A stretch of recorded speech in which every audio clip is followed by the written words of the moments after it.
जी, तो दोस्तों आपको वेलकम कहता हूँ ifectioner.com के टेक्निकल वीडियो ट्यूटोरियल्स में। और आज के वीडियो ट्यूटोरियल में हम बात करेंगे ERP यानी कि एंटरप्राइज रिसोर्स प्लानिंग सिस्टम्स क्या होते हैं। तो शुरू करते हैं आज का ट्यूटोरियल। ERP का मतलब है एंटरप्राइज रिसोर्स प्लानिंग। अगर आप इन तीन शब्दों पर, इन तीन लफ्जों पर थोड़ा सा गौर करें तो इनमें है एंटरप्राइज रिसोर्स प्लानिंग, यानी कि एंटरप्राइज से रिलेटेड जो रिसोर्सेज होती हैं उनकी प्लानिंग किस तरह करनी है और बैकएंड पे काम कैसे करना है। अब आ जाता है एंटरप्राइज। एंटरप्राइज उन बड़ी बड़ी ऑर्गेनाइजेशंस को कहते हैं, उन बड़े बड़े इंस्टीट्यूशंस को कहते हैं जो कि काफ़ी ज़्यादा बड़े लेवल पे काम करते हैं, जिनमें काफ़ी ज़्यादा लोग काम कर रहे होते हैं और जिनमें काफ़ी ज़्यादा डिफरेंट डिपार्टमेंट्स होते हैं। ठीक है जी। तो इसका मतलब जो ERP सिस्टम्स हैं वो बहुत बड़ी बड़ी ऑर्गेनाइजेशंस के लिए होते हैं और आमतौर पे ये उन ऑर्गेनाइजेशंस के लिए होते हैं जिनके डिफरेंट डिपार्टमेंट्स डिफरेंट लोकेशंस पर भी हो सकते हैं। ठीक है जी। और दूसरा लफ्ज है रिसोर्स। ERP में एंटरप्राइज का हमने मतलब समझ लिया, अब रिसोर्स देखते हैं। रिसोर्सेज जो हैं अब वो आपके पास कोई भी, अगर आप प्रोडक्ट इंडस्ट्री में हैं या सर्विस इंडस्ट्री में हैं तो आपके पास कुछ रिसोर्सेज होते हैं, कुछ रॉ मटेरियल होता है, फिर आपके पास आपकी एक मशीनरी होती है और फिर उस को प्रोसेस करके आप बेसिकली एंड प्रोडक्ट बनाते हैं या एंड सर्विस प्रोड्यूस करते हैं। और ये इन रिसोर्सेज में आपके ह्यूमन रिसोर्सेज आ जाते हैं, फाइनेंशियल रिसोर्सेज आ जाते हैं और वो जो मटेरियल वगैरह है और एसेट्स वो आ जाते हैं। ठीक है जी। और प्लानिंग का मतलब है कि आप किस तरह प्लान करते हैं चीज़ों को। तो एंटरप्राइज रिसोर्स प्लानिंग सिस्टम उस सिस्टम को कहते हैं जो कि बड़ी बड़ी एंटरप्राइजेस अपने रिसोर्सेज को प्लान करने में लगाती हैं, प्लान करने के लिए लगाती हैं ताकि वो एंड प्रोडक्ट या एंड सर्विस प्रोवाइड कर सकें। अब जो एंटरप्राइजेस होती हैं उनमें डिफरेंट डिपार्टमेंट्स होते हैं। ठीक है जी। जिस तरह आपका फाइनेंशियल डिपार्टमेंट हो गया, आपका ह्यूमन रिसोर्सेज का डिपार्टमेंट हो गया, और इसके अलावा जितने भी आपके बैक ऑफिस के काम होते हैं, मसलन प्रोडक्शन डिपार्टमेंट हो गया, प्लानिंग डिपार्टमेंट हो गया, और इस तरह के सारे डिपार्टमेंट्स जो हैं वो एंटरप्राइज का हिस्सा होते हैं।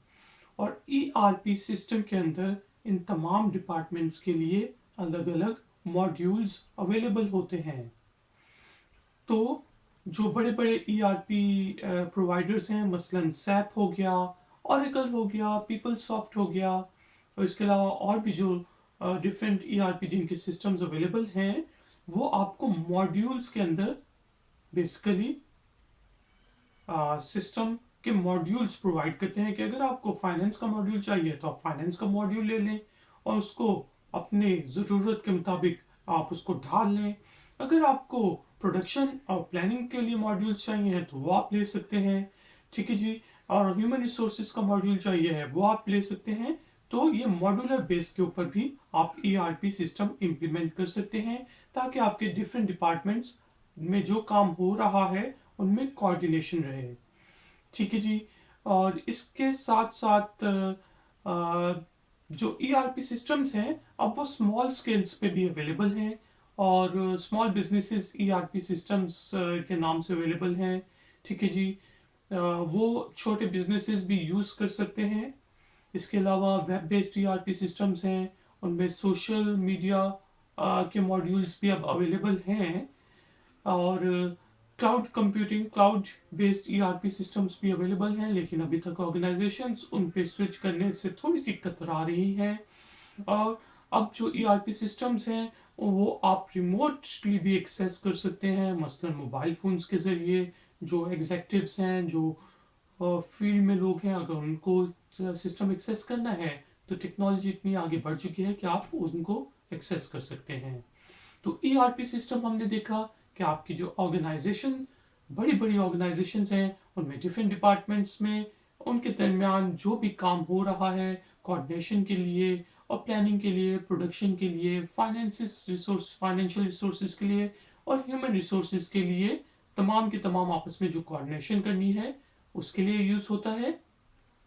और ज़्यादातर ये वो ऑर्गेनाइजेशंस यूज़ करती हैं जिनकी फैक्ट्री कहीं और पे है, हेड ऑफिस कहीं और पे है और ब्रांच ऑफिस वगैरह कहीं और पे हैं।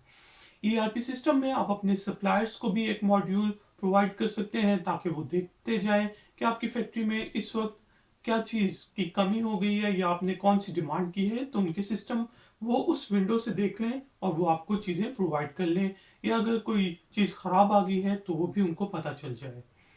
और कुछ ईआरपी सिस्टम्स जो हैं वो लिंक्ड होते हैं आपके सीआरएम सिस्टम्स के साथ, क्लाइंट रिलेशनशिप मैनेजमेंट सिस्टम्स के साथ, और उससे आप अपने क्लाइंट्स के साथ भी जो ऑर्गेनाइजेशंस हैं वो अच्छे बेसिकली ताल्लुकात कायम कर सकती हैं और उनकी जो भी नीड्स हैं, डिमांड्स हैं, उनको सप्लाई कर सकती हैं। तो दोस्तों, उम्मीद है आपको आज का ईआरपी बेस्ड सिस्टम्स के बारे में थोड़ा सा जो मैंने आपको इंट्रोडक्शन दी है उसका ट्यूटोरियल पसंद आया होगा। प्लीज़ लाइक का बटन ज़रूर प्रेस करें, मेरे चैनल को सब्सक्राइब करें और ifxnet.com को विजिट करें। मैं आपसे मिलूंगा एक और नए ट्यूटोरियल में। Until then, take care, good day.